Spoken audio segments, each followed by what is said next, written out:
Free will is one of those ideas we think we understand until we try to explain it. We move, we decide, we choose. And it all feels simple. But underneath that feeling is a mystery. How much of what we do is truly our choice, and how much is our brain working behind the scenes?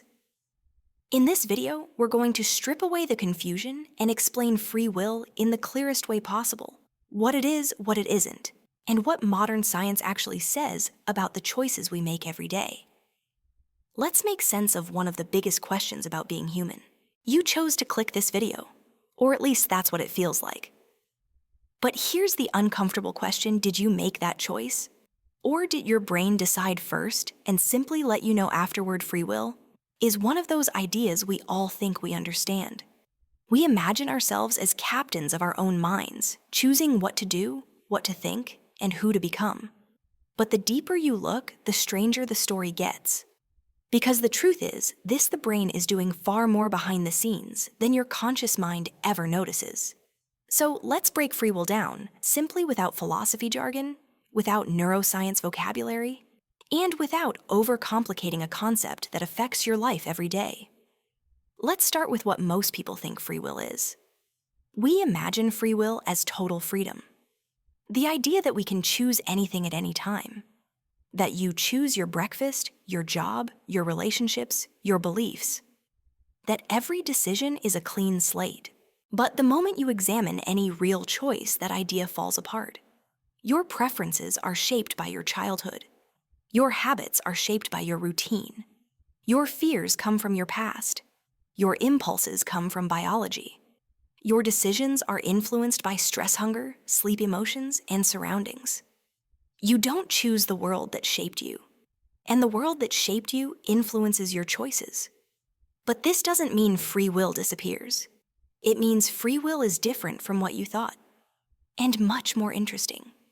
To understand how choice really works, we need to look at how the brain makes decisions, but in the simplest way possible. Your brain does three big things when you choose something. First, it gathers data, your senses, memories, emotions, predictions. Second, it compares options based on past experiences. Third, it initiates an action before you're consciously aware of it. Only after all that does your consciousness step in and say, I chose that. In other words, your brain acts first. Your mind explains after. This idea isn't just a theory. There's a famous experiment from the 1980s by scientist Benjamin Libet. Participants were asked to move their hand whenever they felt like it while scientists measured brain activity. The result shocked everyone. The brain signaled the movement before the participants felt the intention to move. Your conscious feeling of I'm choosing now came late to the party. In simple terms, by the time you feel like you've made a decision, your brain already made it.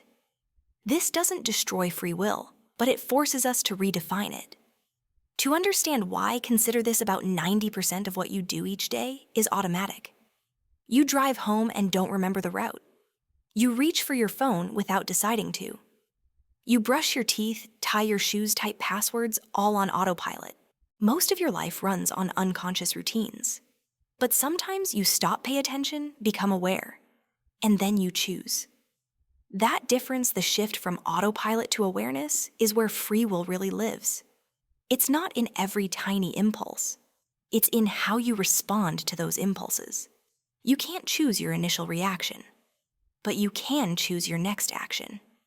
You don't choose the anger that rises in your chest, but you choose whether you shout or stay silent. You don't choose every thought that appears, but you choose which thoughts you feed and which ones you let go. This is the key insight: you are not the puppet of your brain. You are the manager of it. Your unconscious mind generates options. Your conscious mind edits them. Think of your brain like a fast but messy assistant. It produces ideas, urges, and predictions constantly. Your consciousness is the editor, approving, rejecting, reshaping. Free will doesn't mean unlimited control. It means meaningful control. But to understand how limited, yet how powerful that control is, we need to look at how much your environment shapes your decisions. Your brain is influenced by your upbringing, culture, friends, language habits, and social norms. It's shaped by what you read, what you eat, how much you sleep, and even the lighting in the room. A small change in your environment can shift your decisions dramatically. So no, your choices are not pure. They're soaked in context. But here's the twist: free will isn't about choosing from scratch. It's about shaping the environment you place yourself in, the habits. You build the goals you set and the kind of person you train yourself to become. You didn't choose the world you were born into, but you choose how you grow inside it. One of the simplest modern views is this: free will, as Shun's constrained freedom. You are not fully free, and you are not fully determined. You operate in the middle space, the space where conscious influence meets unconscious momentum. Your brain starts the story. Your consciousness rewrites the ending. And you don't need perfect free will to live a meaningful, responsible life. You just need enough awareness to pause, enough strength to redirect, enough clarity to reflect, enough intention to break habits and build new ones. Some people worry that if free will isn't absolute, then nothing matters. But that fear misunderstands what free will actually is. Free will is not the ability to do anything at any moment. It's the ability to take the raw material of your life, your biology, your memories, your circumstances, and shape it over time. Free will is not about choosing every moment. It's about choosing who you become through thousands of small adjustments. And that's the version of free will that actually exists. The version that matters. The version you use every day. You don't control the first thought, but you control the second. You don't control your impulses, but you control your reactions. You don't control your past, but you control how you grow from it. And that's enough. More than enough. Because the story of your life isn't written by one big decision. It's written by a long sequence of small corrections, small choices, small shifts in direction, each one nudging your story toward a different future. So do we really choose not the way we think? Not with total freedom, but with meaningful influence, the kind that shapes character habits, identity, and destiny. And in the end, free will isn't about choosing every action. It's about choosing the person who acts. You can't control everything, but you can control enough. And sometimes, enough is all you need. If this explanation changed the way you think about your choices, imagine how many other deep questions can become simple once we break them down. Our minds feel mysterious, but mystery disappears when we explain things clearly.